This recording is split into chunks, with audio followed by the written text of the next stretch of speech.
sometimes we have these dreams and these aspirations that we look toward, but we don't really know the gravity of what we could accomplish. But just like you said, just taking those little steps in the right direction, making those right decisions, putting ourselves toward the right thing, the thing that we're dreaming about. One day you may look up and be like, wow, not only did I accomplish what I wanted to accomplish, I've accomplished so much more than I even dreamed possible back when I was this little mind thinking like that dream in 10 years is where I want to see myself.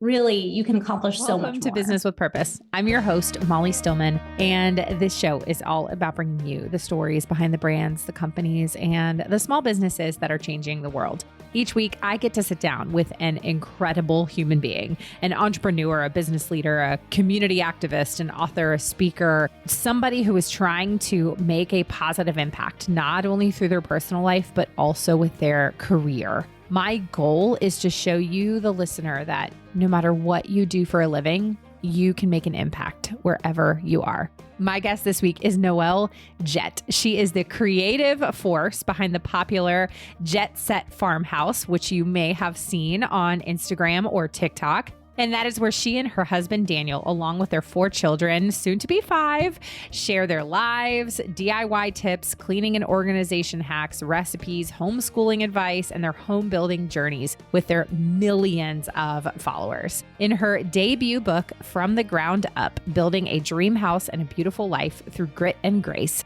Noell tells her incredible life story of growing up in an impoverished family with extremist religious beliefs, breaking free from the shackles of her past and building a life that she loves. The book shares the story of how she and her husband Daniel built their dream house with their own hands and the help of savvy social media marketing. She is an incredible human being. She is somebody who I just really wanted to hear more of her story. And, I've seen her videos on Instagram. I'm not on TikTok. We've had this conversation, but I just really wanted to hear more, a little bit of the behind the scenes and get to know the person behind the videos that so many of us see on Instagram, and also just learn more of her story. And her latest book, From the Ground Up, is just beautiful. Both the words, the images is just incredible. So you need to pick it up. I know that you're going to love this conversation, but before I get to my conversation with Noell, I want to thank our partner of the show, and that is Mama Suds.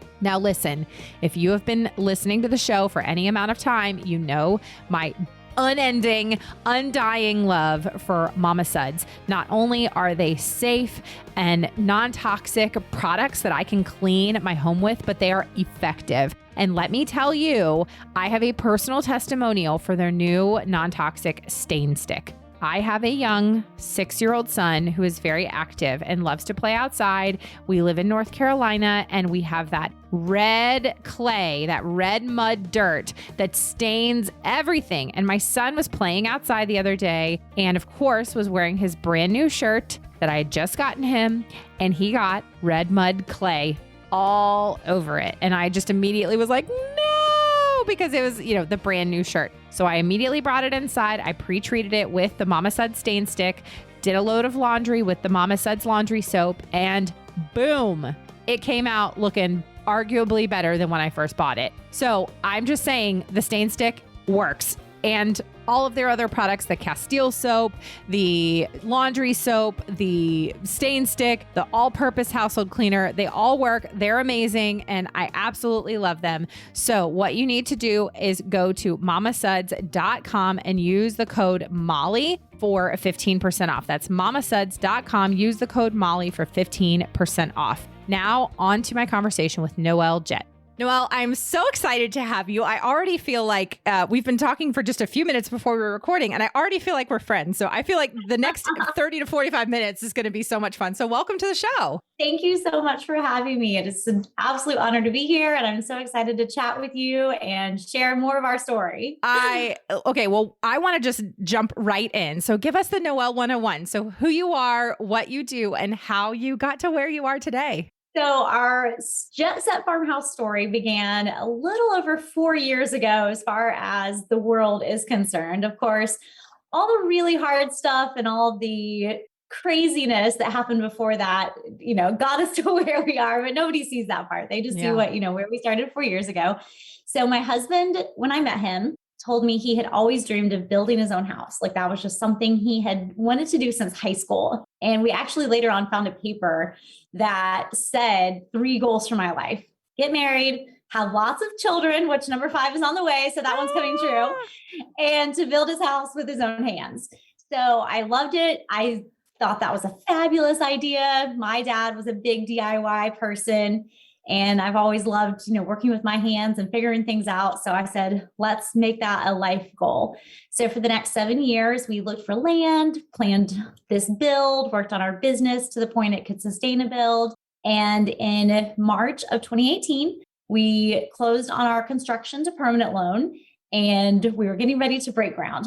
Now, this was going to be a build that was very, hands-on, DIY, like repurposing materials, anything we could do just to get this house finished. Even if we moved in and, it took us an extra 5 years to get it finished, we were okay with that. Like, we just want to get this house built and make this happen.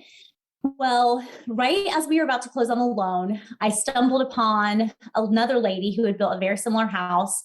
And she shared that she'd been sharing this whole journey on Instagram. And mind you, at this point, I had no idea what influencer marketing, social media marketing, I had no idea what, these influencers, no clue whatsoever. But I look on her Instagram and she has 20,000 followers. And all she had done is share construction pictures. And I thought, I could do that. And we're going to be doing the work ourselves. So maybe that would be an interesting twist that not everyone is doing. So Jet Set Farmhouse was born. I had no idea what was in store for me, where we were headed, what opportunities that was going to open for us. But I just took a leap of faith and began this journey. Well, fast forward to July of 2018, and I received a message from a door company. And they said, would you be interested in letting us put doors on your house in exchange for some pictures?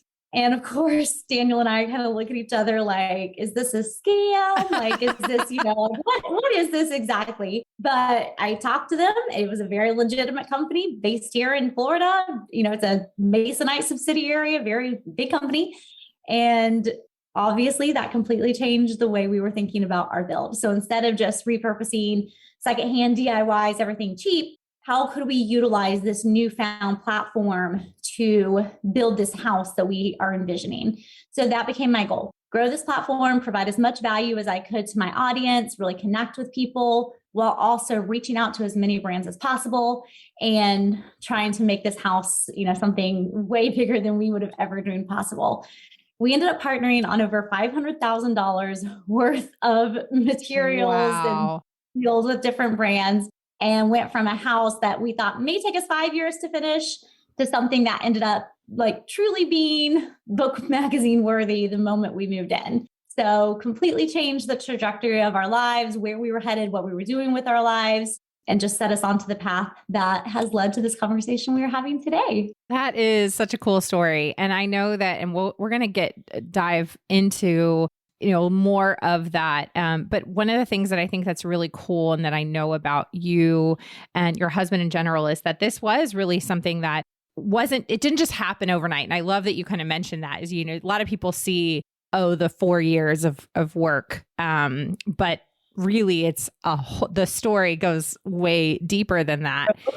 And I think that is so inspirational for people who might have a dream and have a vision. And for me and my family, we moved, so we live on a farm, and we did not build our house. We did renovate some of it, but that was, our farm was a 10-year prayer in the making. It was just something when my husband and I were engaged, we talked about, wouldn't it be cool if one day we have a farm, yada, yada, yada. And it was always 10 years down the road, 10 years down the road, 10 years down the road. And all of a sudden we got 10 years down the road and we were like, oh, I think we could probably do this.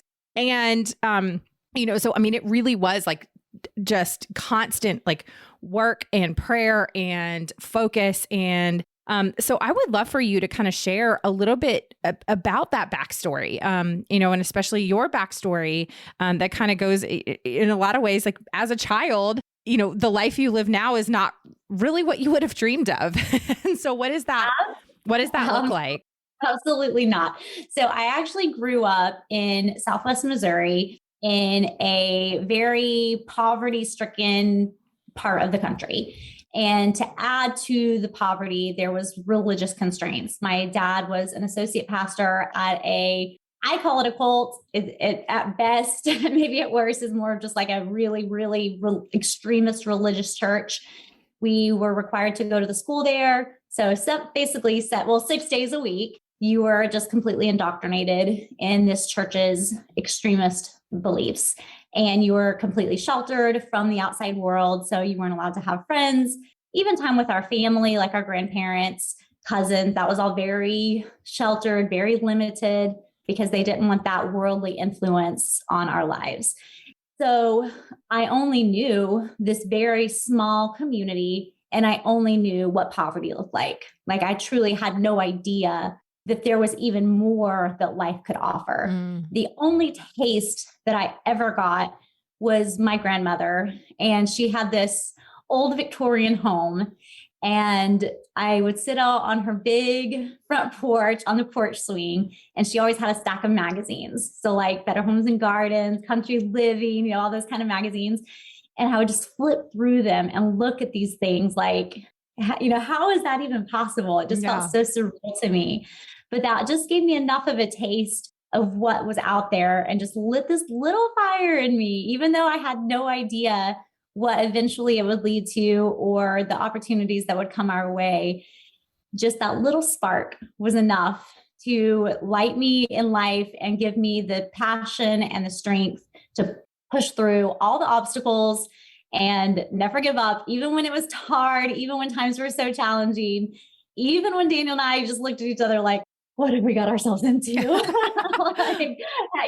the bank's over here on the phone, this needs to be done. And we're working from sun up to sundown, 7 days a week for 18 months. Like even in those darkest times, I was able to pull from that strength and push through and achieve something greater than anything I would have ever even fathomed possible, which I think is such a good thing to think about.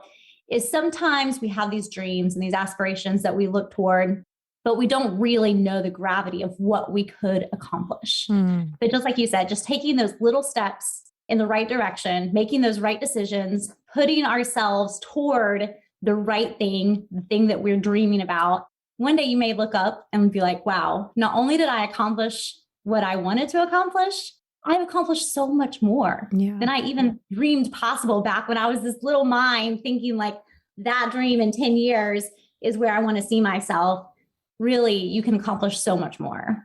I think there's a lesson to be learned from one of the things that you mentioned is just, sitting those moments on the front porch with your grandmother and looking at those magazines and the tiniest seed that was planted and just looking for those small little details that often, might seem insignificant. Like maybe that moment just on paper, sitting on a front porch, looking at some magazines with a grandmother, like might seem insignificant, but like that little tiny moment, I believe that, God puts those little moments in our lives because He's just planting those little seeds, that who knows what they will turn into, who knows what will water that seed of vision, of hope, of dreams, of belief, whatever it is. And, your grandmother too, whether she knew it or not, her time with you, her intentionality with you and giving you something to focus on. I just think that's really powerful. And I don't know if that's something that, I just would be curious as you look back on those moments and you kind of think about your life now, how do you take those moments that you experienced and then also think about how can you maybe be the seed planter in your own children or your friends' kids or, your future grandkids? Yes. Have you thought about that? Absolutely. I think about that all the time. And that is why I am such an intentional mother, an intentional friend to my children's friends. Like my oldest daughter is 16. So she has, all her little friends come over and they find themselves confiding in me. Like I can't not tell you how many times they pulled me into the room. Like, hey, can we have a conversation with you? Because we can't talk to our mom about this, but we just want to share this with you and get your advice and get your opinion. So I try to be very intentional and let them know that I am available for that. I am here for you. I am your biggest fan, your biggest cheerleader. And you can come to me no matter how difficult you think it is, no matter how challenging. I'm not going to have a reaction. I'm not going to freak out at you. I'm not going to panic. I'm going to be a stable, able source to help you through whatever it is you're going through. And like I said, not just for my kids, but for anyone in our lives. And that's how she was to me. And I want to make sure that I have that available to anyone that comes into our life. Oh, that's so important. And I mean, that's a lesson I took from my own mom. My own mom was the kind of woman who every single one of my friends when I was growing up called her mom. And, and that was a lesson that I took from her and try to be that for my kids' friends as well. And I've, just in conversations with my own kids, I always say no question is off limits. I'll answer things, even if it's uncomfortable, or if I don't know the answer, we'll find out together, or, or something like that. I want to be the trusted source, because the moment that you break that trust between your children or your spouse or, your grandkids or kids' friends, whatever it is, that is where those chasms begin to grow in relationships, in trust. And then eventually those relationships, those people are going to go find that information or go find what they need elsewhere. And I don't want that. Exactly. I want to be the source. I want to be the safe place that they can come to no matter what is going on in their lives. Yeah. I'm curious for you, and I'd love if you feel comfortable sharing this. Because I know that faith is a big part of your life and your family's life. But, going from the upbringing that you had to, creating a relationship with the Lord that is yours now, that is, your own faith and built on your own relationship and that foundation. What has that journey looked like for you? I think the key word that you said twice there is relationship. Instead of being about rules and regulations and living this legalistic life that is based on my perfectionism and following all these set standards, and my biggest concern in life being what other people think about me and how I'm living up to this standard of living, because that was what was the most important thing. You were not valuable. You were not worthy of love unless you could attain this standard of living. So instead of working on my heart and working on, my inner being and trying to truly become the best version of myself possible, I just learned to put on a good front. And I learned how to make people think everything was great. And I can follow these rules and I can follow these regulations, but it was never a heart thing. It was just a performance.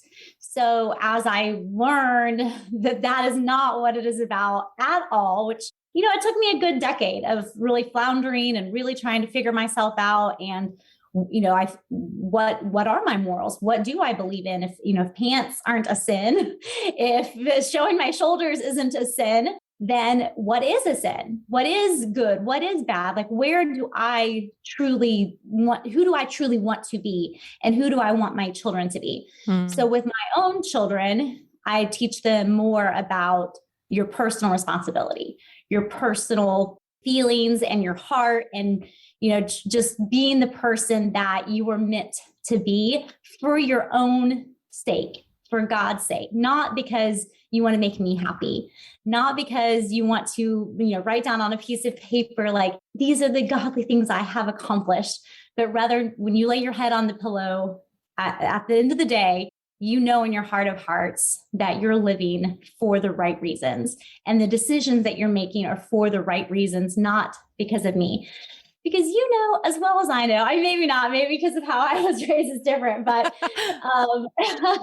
when you're alone and you're in a situation, if you don't think maybe your mom's going to find out, you're going to do whatever you want to do anyway, right? That's kind of the thing we've learned about teenagers is if they're given the opportunity, they're going to do what they want to do, right? So instead of doing it just to make me happier because I'm going to find your own way in life and your own reason for making those decisions and what you feel God would have you to do, and just working on being that best person.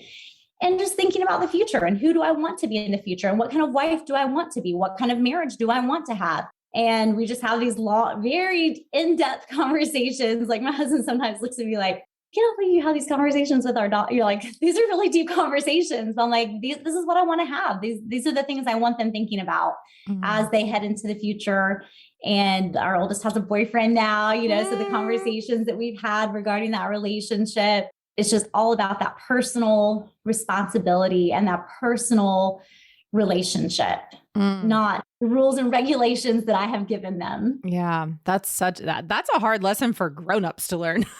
It really is. It truly is. And I think maybe mine was catapulted to a deeper level just because of how I was raised and because I did live for so long, just worried about opinions and not really making decisions because of what I felt. So maybe it pushed me beyond a boundary that most people would ever find themselves against. But I now try to take that and use it to teach my kids and like throughout what, I have a very big audience that is like 13 to 18-year-olds, and I try my best to share that with them as well. Yeah. I'm curious for you, and forgive me for like this question probably being like not worded super great. So I'm like workshopping it as it comes out. So, I'm curious for you as your view, your kind of understanding of who God is and who God, what God is about, your view of him as a child. And, because one of the things that I think is really fascinating, and this is just conversations, and I think I'm asking this question because I'm just it's kind of top of mind because I've had this conversation with a few people recently of just who struggled with separating God from the things that they were taught, in that they saw God as this, dictator, as mean, as, against having fun, whatever it, you know what I mean? Like just a variety of different things of just seeing God as this big in the sky thing that is just constantly telling you why you're a terrible person and why you're never going to measure up and yada, yada, yada. And then until having that moment where you're able to separate who God is and his character and who he really is from what a person or a parent or a pastor or somebody lied to you and told you that God is. Does that make sense? And so that separating the two, which is a challenge. And there are a lot of people who have walked away from the church altogether. And the reason that they've walked away is not because of God, but because of people and who they feel like God is because of people. Yes. And the way that they have manipulated it and used him for their own gain, for their own control, for their own reasons. Absolutely. So I think for me, probably the biggest aha moment or the biggest turnaround was when I hit rock bottom as a person. I had gone through a divorce. I was, how I had been raised, I was at rock bottom. And as I recovered from that and, found my current husband, and built our relationship and found like this all-encompassing love that I had never known in my life. This love that said, you've made mistakes. You've, gone down the wrong path. You've done things that, your church would consider bound straight for hell now because of these decisions that you've made. And I still love you and I still accept you and you still have value and worth. And seeing that love played out in real life in a way I had never seen before totally reshaped the way that I saw God. And not just in my husband, but also his parents and his family and this whole new set of people that had come into my life and just showed me this new way of love that I had just never seen. And as I grew in that love and gained confidence that my value was not, ascribed to my behavior, to my actions, to the things that I do to, glorify the church. As I learned that, it completely changed the way that I saw God and the way that he loved me through it. Like he didn't turn his back on me when I was at my lowest. He was still there for me. He provided for me. My husband came into my life, all these things happened. And it was like, well, that's not what the church taught me. The church taught me that when I made these decisions and when these things happened, I was done. God washed his hands of me. Like, you turn your back so many times and God's just done with you. Yeah. But that's not what happened. He still showed me love. He showed me grace. He showed me mercy. He brought me to a place that I had never imagined in a million years would be a place my life would be. And that's totally contrary to what I was taught. So how could those two things align? And I'm a very logical person. So I can look at those two facts and say, okay, this is obviously not the God that I know and love. And as you reread the Bible and as you relearn Christianity without the lens of those type of churches, you realize that he is love and he is goodness and he wants all to come to repentance. Like that is what God is. And he loves us just the way we are. And he wants the best for us. And it's a loving, wonderful relationship versus one full of fear and judgment. Such a good answer. Thank you for humoring my question that I workshopped while I was sitting. I was just like, I have a way to ask this, but I'm not sure exactly. So just work with me here. Okay. So let's turn the tables a little bit and talk about your new book. So congratulations. The fact that you are pregnant with a fifth child and also birthed a book baby is pretty incredible. Also, I mean, we don't have to get into this too much, but I know that you also struggled with infertility, which, is obviously something that so many women can relate to. And so I know that journey to motherhood was not easy for you. And so congratulations just on all of those things and just what a incredible accomplishment, what a big deal it is. So talk about your book From the Ground Up and give us the elevator pitch, but more than that.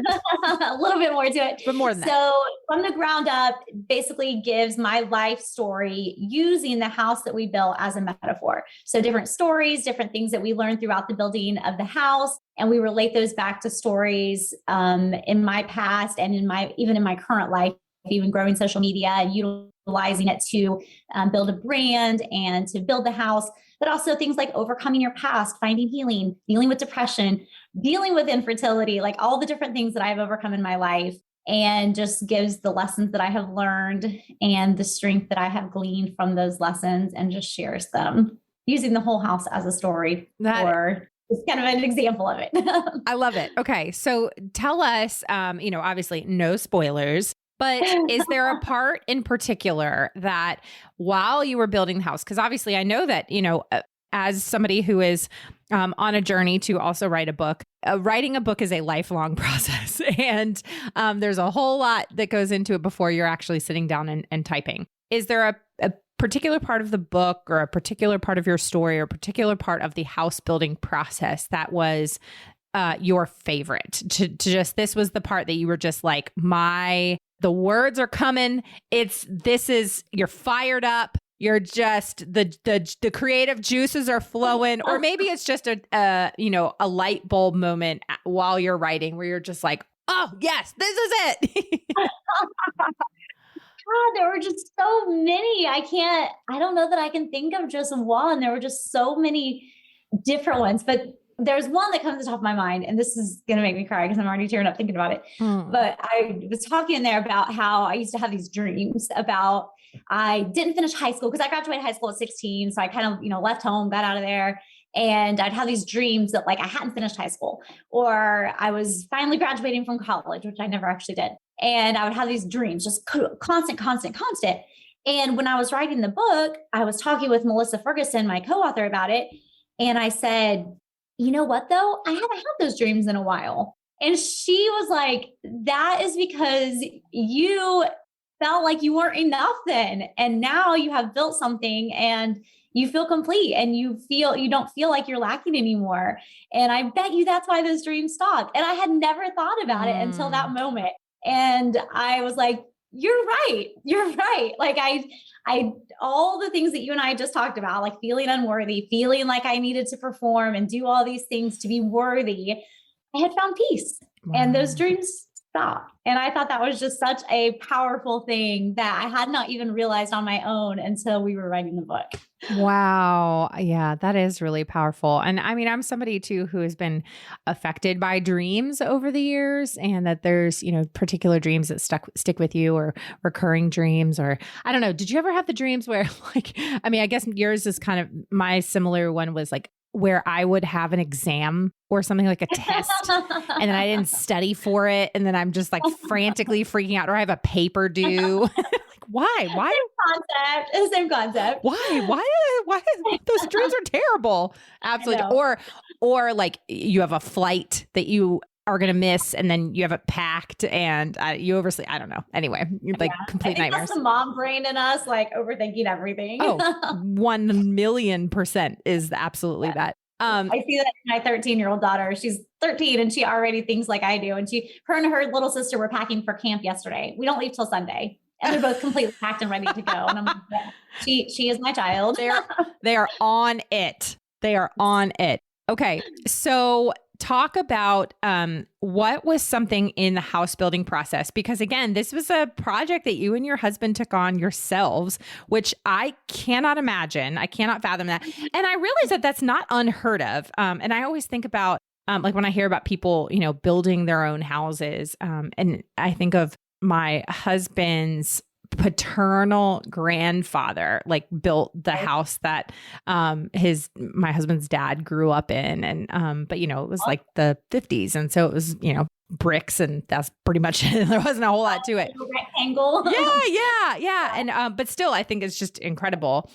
But I'm curious for you. You guys set out to do this on yourself. Was there anything throughout the process that just really surprised you, that maybe you thought, oh, this part's going to be easy, and it was way more difficult than you anticipated?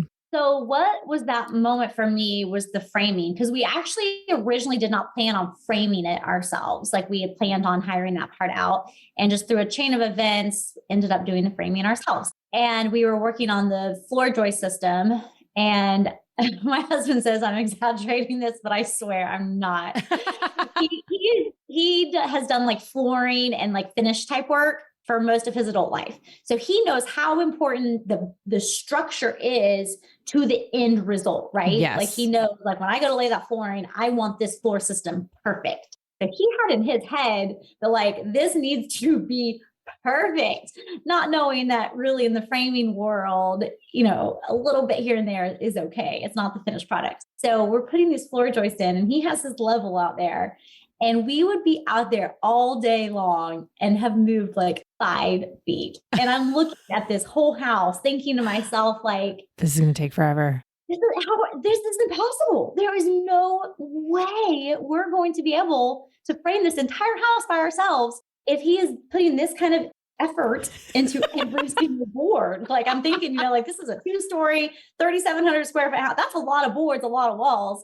If he's going to put this much effort into every single one, we're going to be out here forever. And I didn't think it was ever going to get done, but it did. And we're here to talk about it.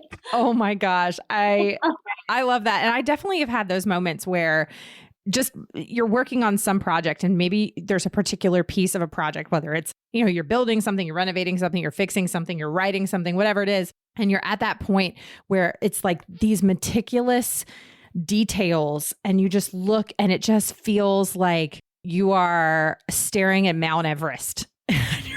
Is what I always use this as a good analogy for motherhood. Like yes. You get lost in the day-to-day monotony. Yes. Like you just get wrapped up in these little things with laundry and dishes and food and, the same repetition every single day. And you can just get so lost right here in this moment and totally lose sight of this big picture that happens. Like you said, 10 years, it goes by like that. And focusing on the bigger picture instead of letting ourselves get lost in these tiny little moments is just so important. What do you hope for the person that picks up your book? What do you hope they walk away feeling or learning or connecting with? The biggest thing is truly knowing in your heart of hearts that you can accomplish more than you ever dreamed possible. And I think we limit ourselves. I think we put boundaries on ourselves or how we were raised or what our parents have accomplished or what maybe even those in our community are accomplishing. And we think, well, I'm never going to be more than this because of these limitations I'm putting really on myself. And I was guilty of this. And that's why I say this from firsthand experience. I was very guilty of that. And if someone had said to me then, what I'm saying now, I don't know that I would have believed them. I don't know. Like I always thought like someone was handed something I wasn't, or someone was given opportunities I wasn't. But now knowing that we have truly opened these doors for ourselves and put ourselves in the right positions to be there when the opportunities arose, and nothing was handed to us, nothing was given to us, nothing was like no special box arrived one day with like, here's Jess at Farmhouse and it's going to change your life. Like it was the hard work. It was, the opportunities. It was all the things that combined together to accomplish something. And anyone can do that. Your path's going to look different than mine. Obviously, your goals are different. The things you want to accomplish are different. But no matter what set of tools you've been handed in life, you can take them and build something so great. I love that. And that's such I think, a message for so many people today is because, I think the pandemic just in general, I've seen so many people that have started businesses or have decided, I'm going to go for that dream, or I'm going to, quit that job and I'm going to start my own company, or I'm going to move to a farm, whatever it is. And I think maybe being on social media, I kind of have this like cool view into so many people like that. And I am just cheering them on, like, get it. I'm so proud of all these women and people that I see accomplishing these just things that like our parents didn't have these opportunities. Our parents didn't have the abilities that we have today. And I just love seeing all these women accomplishing just so many amazing things. Yes. I love it. Okay. So before we get to know you round, Noelle, how can people best connect with you? And obviously everyone should go buy your book, which again, congratulations. I'm just so excited for you and I cannot wait to read it myself. But where can people best connect with you and follow you and see all of the beautiful things that you share? We are Jet Set Farmhouse on all platforms. I love it. Okay. Ground up. We are, oh yes. And your book, From the Ground Up. Yes. Everybody go get it right now. Okay. So now is the portion of the show where we ask some fun get to know you questions. So Noelle, are you ready for the get to know you round? Hopefully. Okay. Question number 1 is, what is your current guilty pleasure? I am 6 months pregnant. So this is going to sound weird, but Malden sea salt on like anything, like some good bread with some yummy butter and some Malden sea salt flakes. Like, yes. It's like so good. Yes. Okay. So my sister gave me a little container of Malden sea salt flakes and I'd never heard of it. I was like, what is this? And she was like, just trust me. And so, yes, I love to sprinkle it on everything. Me and my daughter really love edamame. And so we'll make edamame and put Malden sea salt flakes on there. And it's so good. So good. Sea salt, do you like sea salt caramel, like little caramels? Ooh. A little bit of Malden to that. All right. Pro tip. Pro tip. Love it. All right. Doing that next. I'm really hungry now because it's almost lunchtime. So I'm probably going to go get some of that. Okay. Question number 2. What is your favorite book that you read recently? Oh, goodness. What have I read recently? I'm trying. Hold on. I'm holding my phone. No, you're good. I'm trying to remember what the name of it was. Hold on. I just downloaded Where the Crawdads Sing because I'm excited about that. Oh, so good. Can't wait to watch that one. Okay. It was, Nightingale, the Nightingale. By Kristen Hanna? Yes. So good. I am a sucker for historical fiction, especially World War II. Oh, love it. Okay. If you love World War II historical fiction like I do, and I think I would say like it was like a year ago, I went through a kick where I read like 9 different historical fiction World War II books. Highly recommend if you have not read it, the Tattooist of Auschwitz series. I've read. Did you read Silka's Journey and then The Three Sisters? Yes. Oh my gosh. Yes. I read there's not going to be many that you mentioned that I probably have. Yeah. Okay. All right. So we clearly like the same type of books. When I was a kid, of course, we were only allowed to read like what was in our little school's library, but one of the books was The Hiding Place by Corrie ten Boom. Oh, and yes. I loved that book as a child, and that probably instilled this love of World War II historical fiction in me. I love it. Hers wasn't fiction, obviously, but yes, I love it. Okay. So we have the same taste in books. So that also, okay. All right. What is on your most played playlist on Spotify or Apple Music or wherever? What are you listening to? Anything Taylor Swift. Love it. Love it. I've raised a couple little Swifties around here. So that's actually, my husband has a rule in his truck, no Taylor Swift, because he gets so tired of it. That's all we play. That's amazing. I love it. Big fan. Okay. If you woke up tomorrow and you had to pursue a totally different career for no bad reason, you had to pursue something totally different, what would you do for a living? I would probably be a chef. Ooh, okay. Do you have a particular type of culinary delights that you enjoy? I mean, I was raised down home, like Southern. So, I mean, anything like just down home, feel good, like comfort food is my kind of specialty. So nothing fancy, nothing like 5-star, anything like that. It is all, but it will fill your belly, like some homemade rolls and some homemade egg noodles with some chicken noodle soup, anything like that. I got you. I love it. Yeah. You should have like a little comfort food restaurant. Yes. I would absolutely go there. Okay. And then my last question is the question that I ask all my guests, and that is, Noell, what does it mean to you to run a business with purpose? Just keeping in mind my why, and not getting lost in all those mundane details and all the craziness that happens on the day in and the day out, but just remembering the why and stopping to enjoy the why, because the why is my children and my family. So making sure I don't get so caught up in everything that's happening that I forget that why, and I really make time to enjoy them. Oh, that's so good. Yes, I would second that. Absolutely. And you are somebody who absolutely does that. And just anybody who comes across you, whether it's in person or on social media or here over Zoom, just can see how that is you're just so genuine and just come from such a place of love and generosity. And thank you for who you are. Thank you for what you do. And thank you for what you put out into the world and how you encourage so many women to dream big and to, pursue those visions that they have for their families and their lives. Well, thank you so much. That means a lot to me that you can see those things even just over a computer. And I'm just very thankful and honored to be in this position and to be able to share our light and our lives with the world. I knew you guys were going to love that conversation with Noell. She is just such a sweetheart. She's amazing. Go follow Jett Set Farmhouse on Instagram if you do not already. Be sure to tune in next week. Next week is a deep conversation. Ooh, man, it's deep.